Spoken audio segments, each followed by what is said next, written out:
Christy. Hi, Beth. How are ya? Good. How are you? I'm awesome. How about this Role Play Wednesday? Are you excited? I am. Thank you for inviting me. Of course. I love this. When I first got awarded the LinkedIn Live, which I had to apply like 14 times. I'm kidding, but I had to apply more than once. And I got it.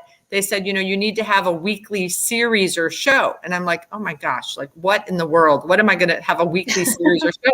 So I went on LinkedIn and I did a poll and I said, okay, what do you guys want? Do you want Role Play Wednesdays or do you want Save a Deal Saturdays?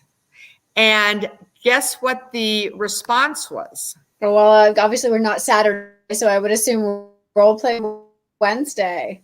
Well, actually, are you ready? It was 50-50. Really?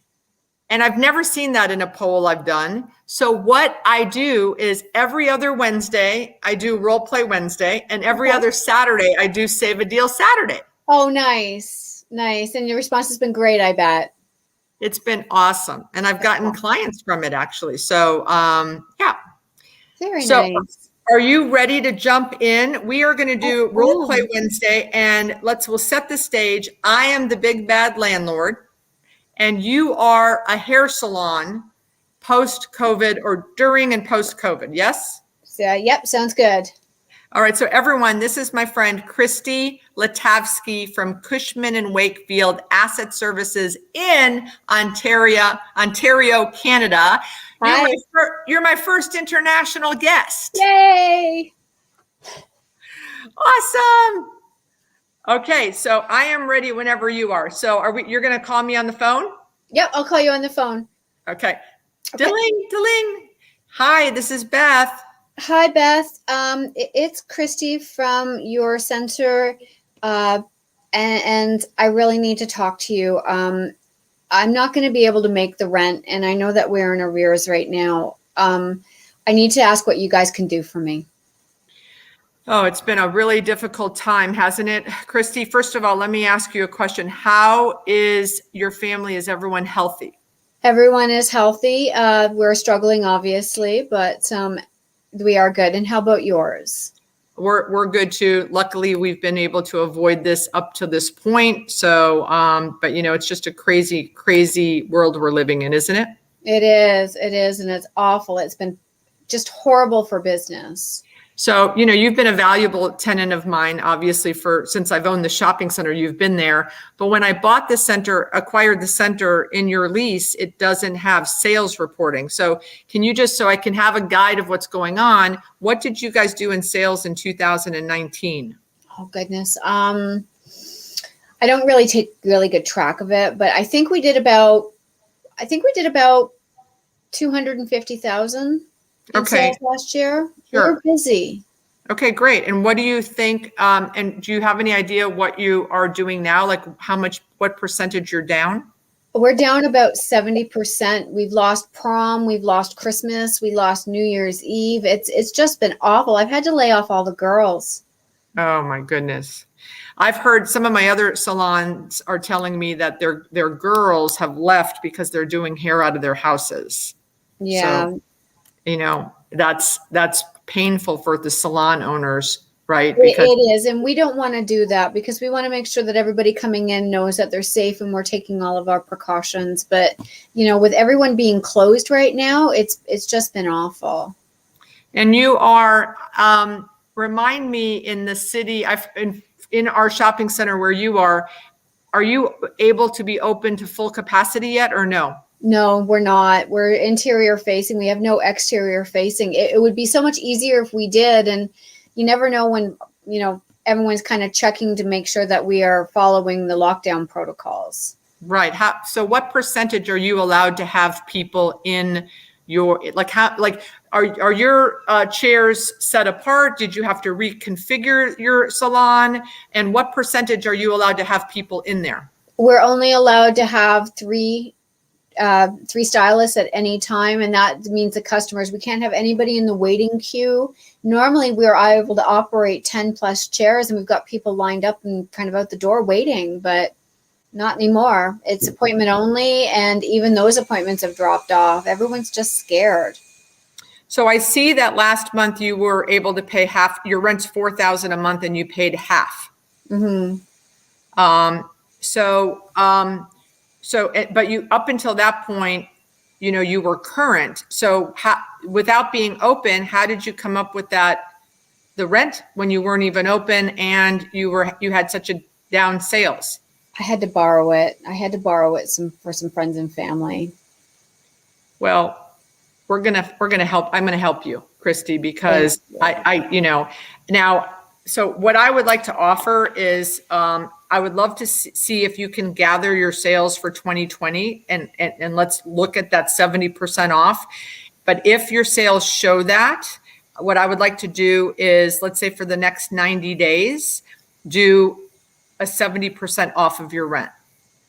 Wow, that's wonderful. Thank you so much. We really appreciate it. No, listen, mom and pops, you guys have really stepped up and you care, and you are a small business and you're an entrepreneur. I have no interest in wanting you to leave. I understand. Frankly, I think the biggest victims in this pandemic has been dry cleaners and hair salons, because I know people have figured out that they can do their hair at home. Obviously not me. I have gone back to the salon, but when I couldn't do my hair, it was terrible. But I know that I know you have a lot of older clientele. They're probably afraid to come in. We do. We've even offered to start looking at going to their homes, but everyone's telling us that we can't. We have to stay in where our location just for safety and health. Now, when you in the early stages of the pandemic with the PPP, were you able to get any of that, or were you not eligible because your stylists are 1099s? I went out and I bought it. I sourced it and made sure that the stylist had it so that we could at least show that we were being kind of careful. And, but it's been a little bit difficult, again, just trying to find it. There's just no supply out there, but I do have somebody who has been able to help us out with that. So what I meant was the funding, the PPP funding.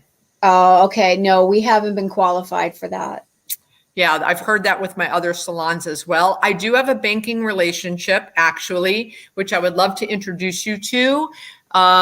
They were able to help a little bit with the EIDL with one of my salons. So I'm going to send you his name. His name is Jared with Valley Bank. Let's see if he can help you. If he can't, but if he can help you, then I would want you to use that money to pay me. Of course. Okay.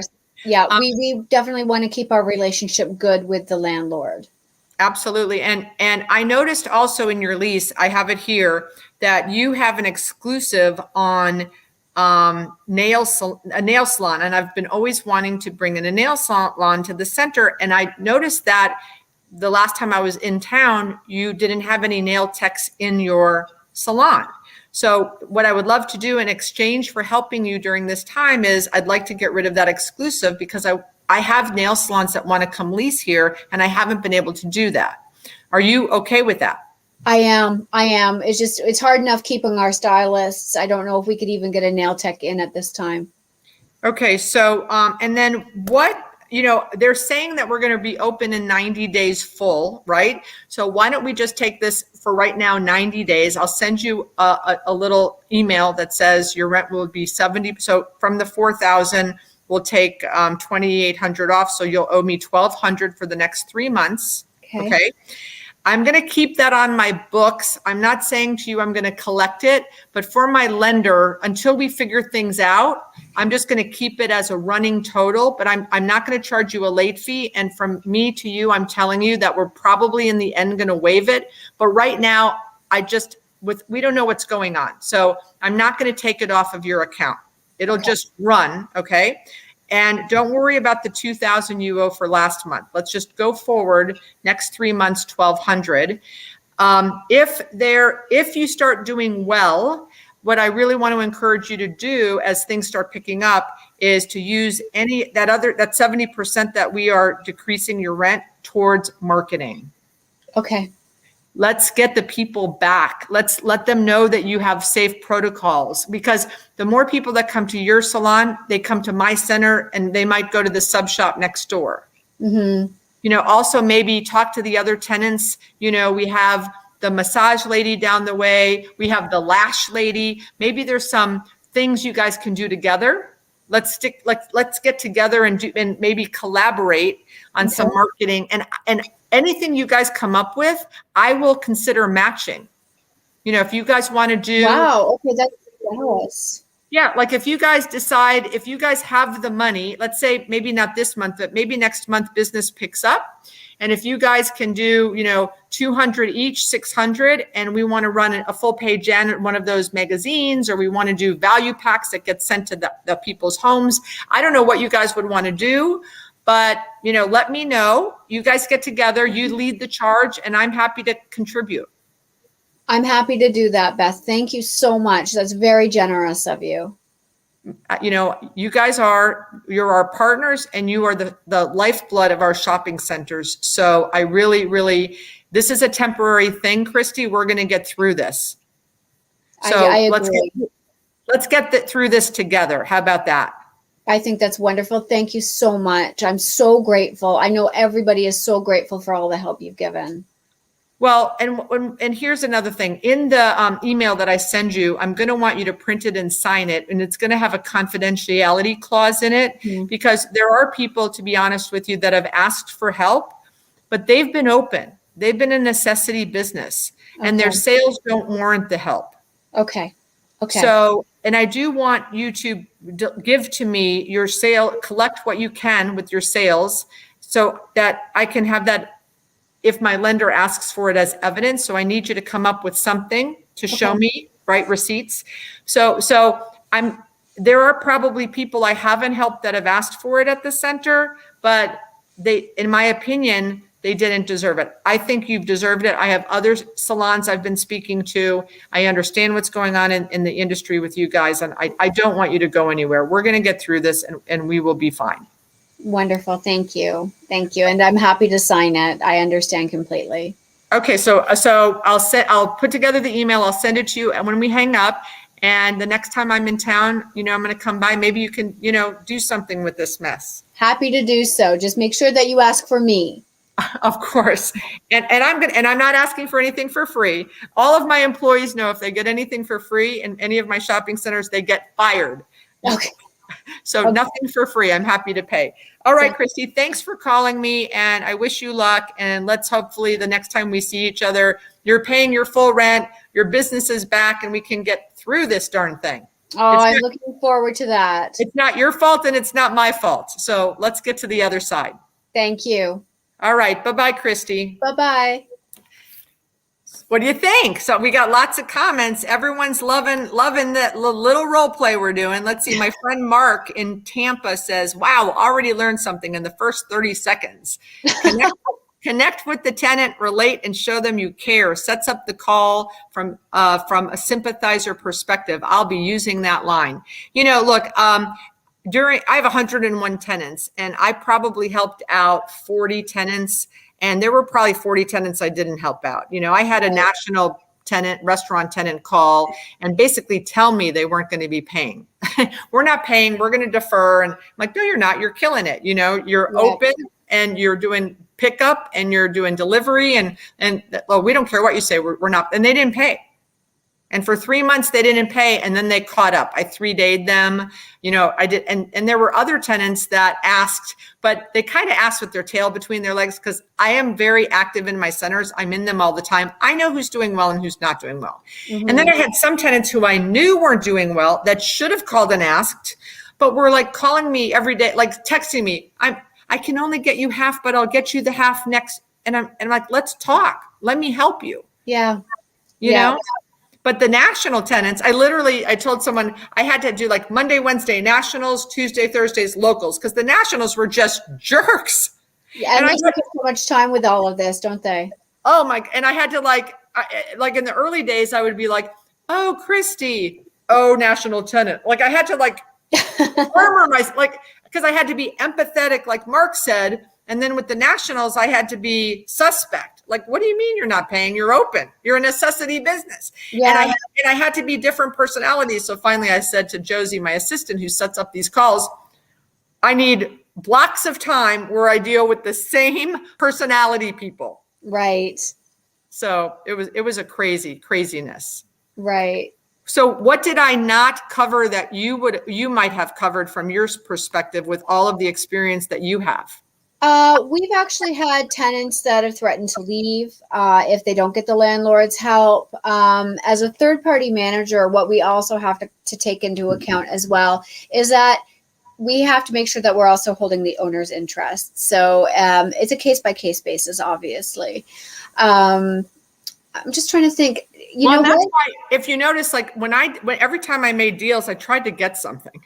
Yep, absolutely. The one thing we've been doing is percentage rents. Covering your we call them CAMs, up here, covering your CAM and tax, and then just looking at a percentage rent with report sales until kind of we're through this. So right.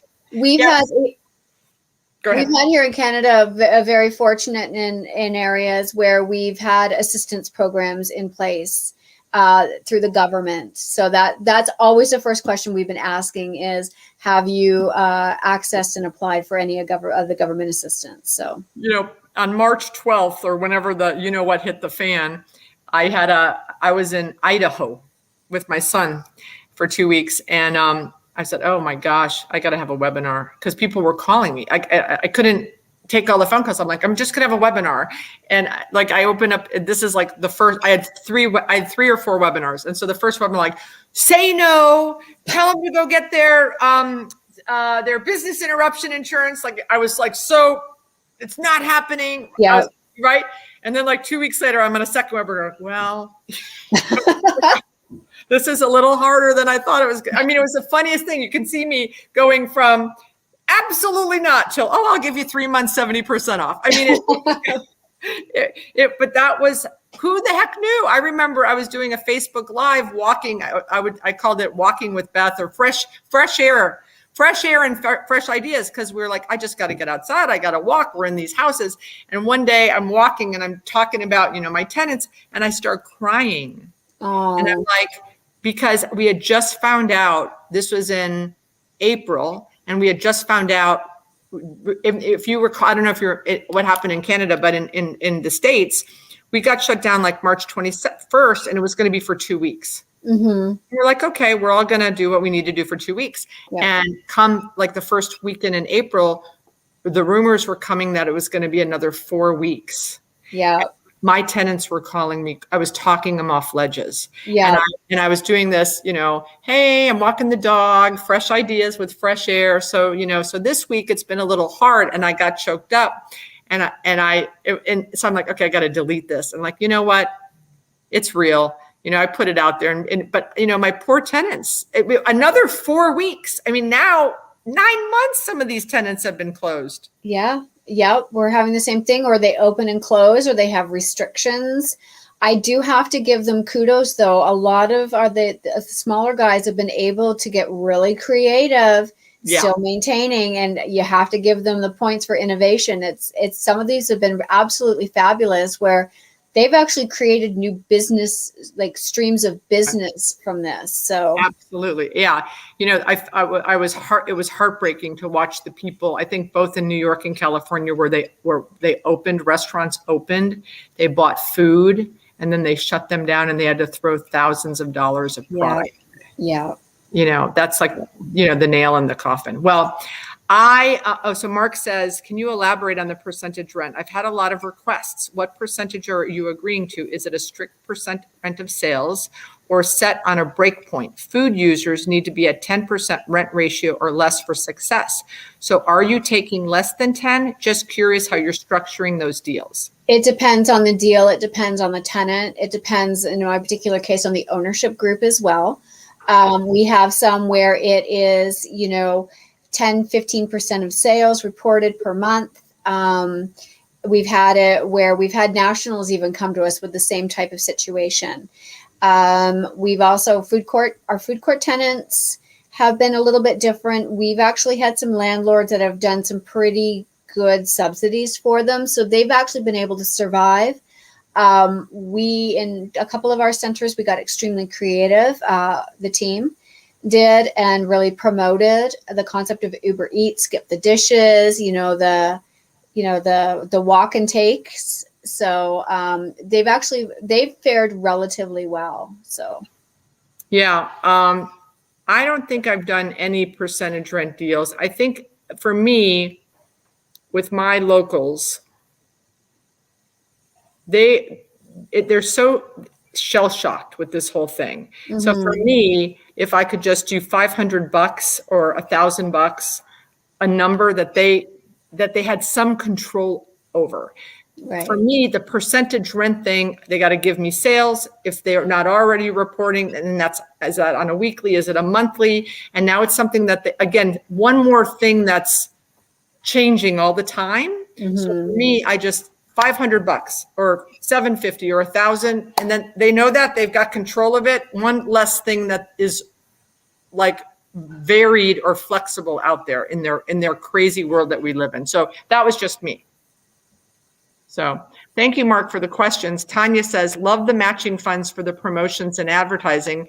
Yeah, in 2009, I've been through, since I'm 60, I've been through like 5 of these things. And what we have done before, like right now I have a restaurant who's not doing well. And all my restaurants are doing well. And this guy just opened. He opened in October, November.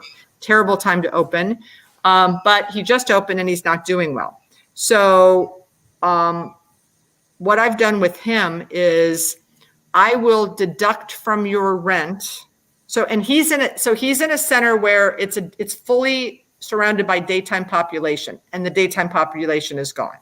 Right. What I said to him is, I will deduct from your rent any evidence of marketing dollars.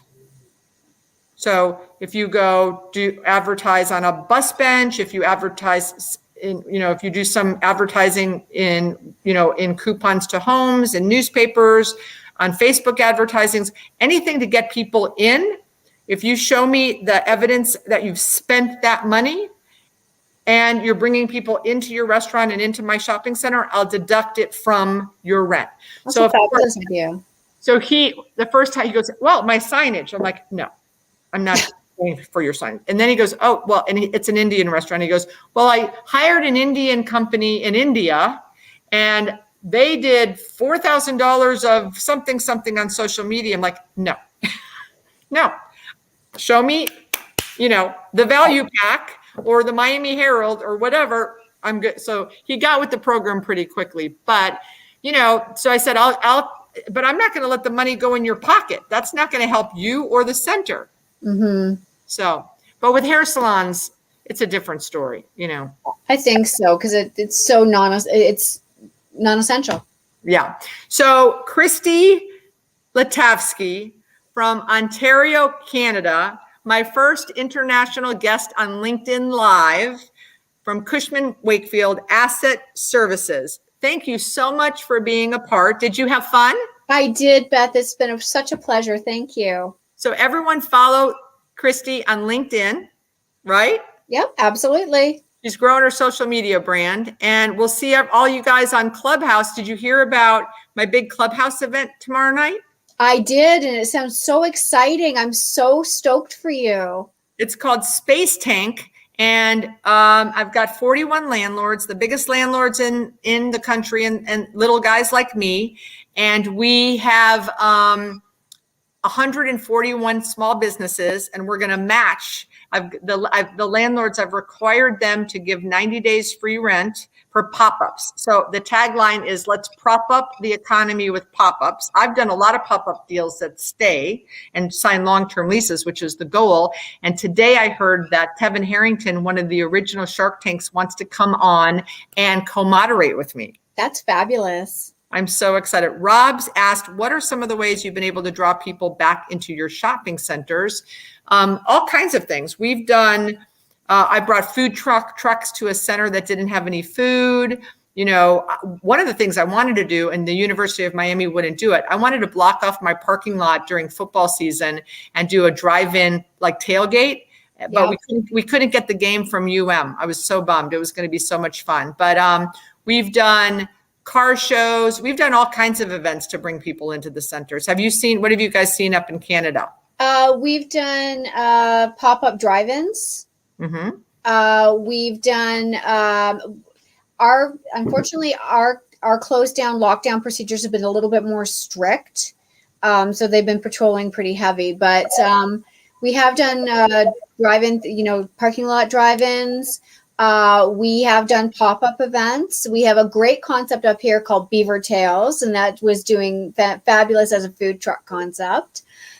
We've done, oh gosh, what else have we done? We've done a couple of, in some of my smaller centers, a couple of bring it to the lots.